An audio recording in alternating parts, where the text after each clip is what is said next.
एक साधु व डाकू यमलोक पहुंचे।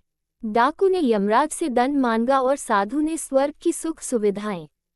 यमराज ने डाकू को साधु की सेवा करने का दंड दिया। साधु तैयार नहीं हुआ।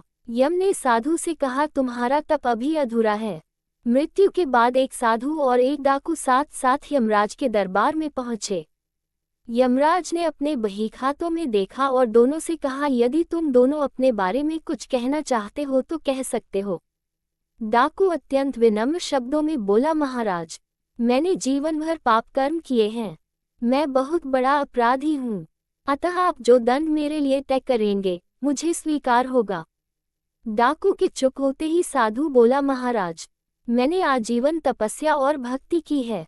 मैं कभी असत्य के मार्ग पर नहीं चला। मैंने सदैव सत्कर्म ही किए हैं, इसलिए आप कृपा कर मेरे लिए स्वर्ग के सुख साधनों का प्रबंध करें। यमराज ने दोनों की इच्छा सुनी और डाकू से कहा, तुम्हें दंड दिया जाता है कि तुम आज से इस साधु की सेवा करो। डाकू ने सिर झुकाकर आज्ञा स्वीकार कर ली।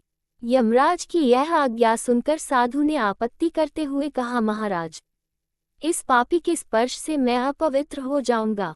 मेरी तपस्या तथा भक्ति का पुण्य निर्थक हो जाएगा। ये सुनकर यमराज क्रोधित होते हुए बोले, निरपराध और भोले व्यक्तियों को लूटने और हत्या करने वाला तो इतना विनम्र हो गया कि तुम्हारी सेवा करने को तैयार है, और एक तुम हो कि वर्षों की तपस्या के बाद भी अहंकारग्रस्त ही रहे और यह न जान सके कि सब में एक ही आत्म तत्व समाया हुआ है। तुम्हारी तपस्या अधूरी है, अतः आज से तुम इस डाकू की सेवा करो।